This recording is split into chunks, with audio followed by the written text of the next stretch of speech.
How's it going, everyone? This is Jason Navarro. You're listening to Tongues Out Podcast. And let's just jump right into today's subject, which I didn't think was going to be about this. Actually, there was a lot of different things I wanted to talk about today.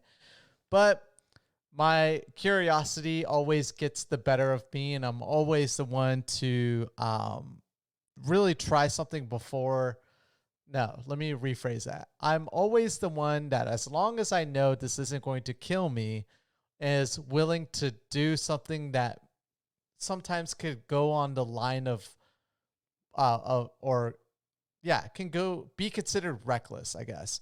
So I've talked about this many times. I haven't smoked or smoked weed. I haven't done any kind of drug, any kind that's including liquor or anything of that nature since about a month before my daughter was born. So my daughter was born in December. So early November was the last time I had smoked cannabis or consumed cannabis. And I think it was like a week prior to that I had my last drink.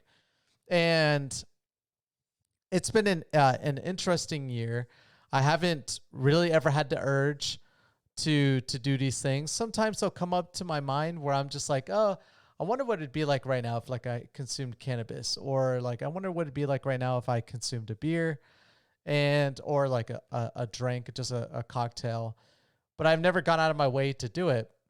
Funny enough, though, I had a baby shower in November, the month before my daughter was born. And in that baby shower, a lot of people brought a lot of stuff. And I still have a ton of beers from that time period.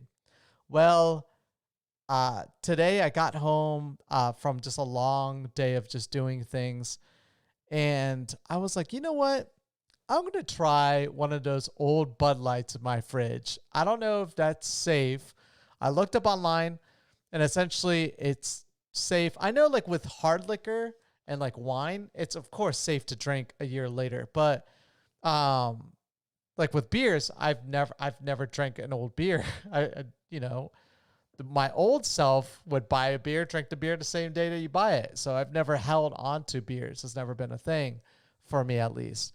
And so um, I went to the fridge, I grabbed a Bud Light, and just to prove as well, here's the bottle that I haven't even finished yet. And if you're watching, essentially this says freshest before, and on these bottles, it's 6 months that these are freshest before. And if you look, that says, well, you can't read backwards, but that says February of 2020. So, so essentially, um, it's way past its freshest time period by 9 months. And so this podcast is going to be a review of a year old Bud Light. What are my thoughts? What are the effects on me? Am I surprised? Where do I start? So I pop it, hear the same gases sound that you hear when you pop the top off.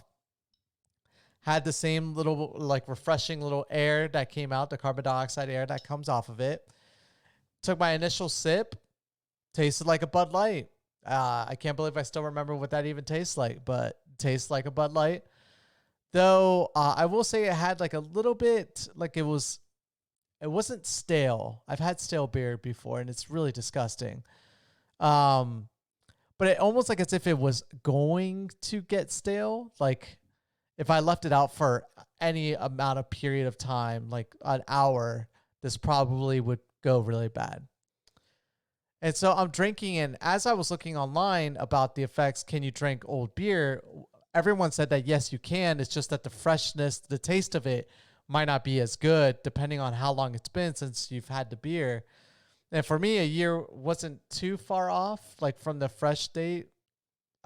I mean, 10 months is still a lot of time, but, or 9 months, but still, um, I drank it and I haven't finished yet. Let me actually finish it right now.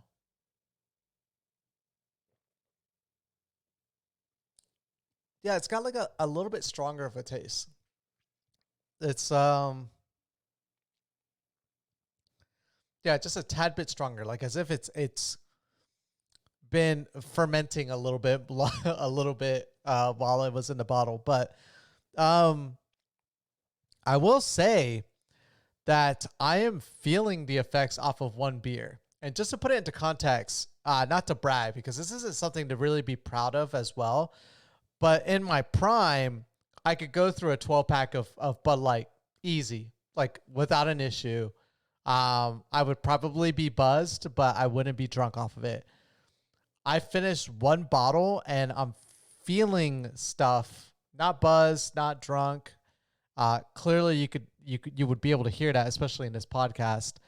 You'd be able to hear like slurred words or something of that nature. But I think if I drink maybe two more of these, I probably would be buzzing pretty good.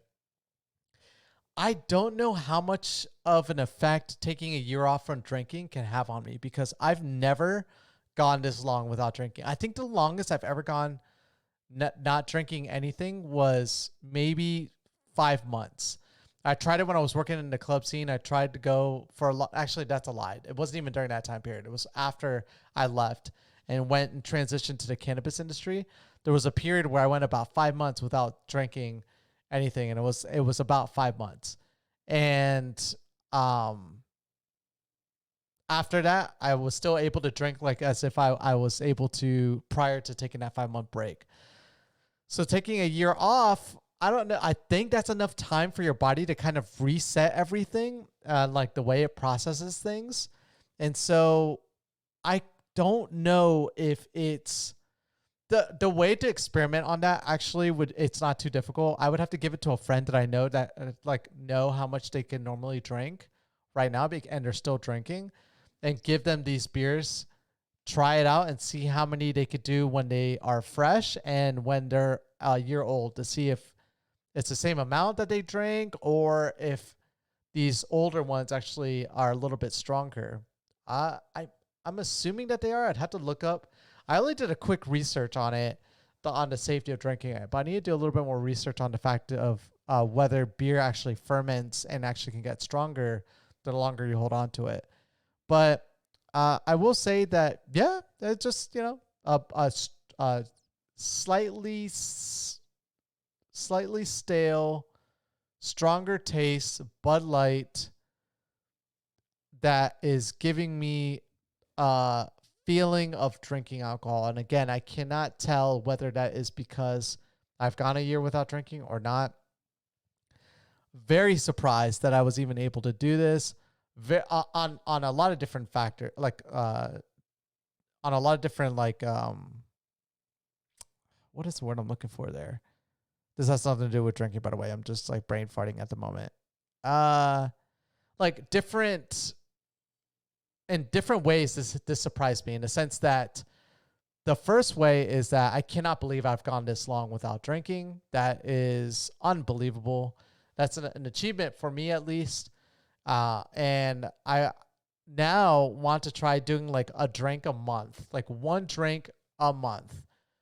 Because I never want to go back to the way I was doing it. I mean, even before I stopped drinking, it wasn't that bad. Like I said, I went like about 5 months without drinking. And then prior to that, it was like every 2 months or so I would drink. But every single time I did drink, it was reckless. Like it was like drink until drunk kind of thing. But I was able to kind of spread out the time I would do that with over a course of months. Prior to that, working in the club scene, I would get hammered every single day that I was working. And that was like every weekend I was hammered, and some weekdays as well, which was unbelievable that I was even capable of doing that. I'm a pretty small person, and having the ability to do that just doesn't even make sense. But secondly, I was actually surprised to see that I can drink a beer after a year of it sitting in my fridge. That's just kind of weird. I don't know. Yeah, when you think of foods, like the only food that I can think of that doesn't go bad after a year is like canned foods and honey are like the only types of foods that I know, or MREs. But I mean, who has any of those unless you're living in an underground area, or you have like a worst case scenario bunker just in case, like a nuclear shelter or something like that. But yeah, I I think I would be pushing it if I did a year and a half. I might try it. I'll pop it open. What I did with this one is I popped it open, saw that it looked like the same effects of a normal Bud Light, and I smelt it, and it smelled just like a Bud Light, and I was like, okay, doesn't smell bad. Let me taste it. Didn't taste bad as either. So I know if I was doing this podcast live, a lot of people would probably ask me to drink another one and another one to see how long it would take before I would get drunk, but I'm just not going to do that. I don't want to entertain that thought. But either way, this is just a brief review on drinking a 1-year-old Bud Light. If you guys have any questions on that experience that I didn't go over, please feel free to reach out to me at Jason at Tongues Out Podcast. And I look forward to catching you guys mañana. Peace.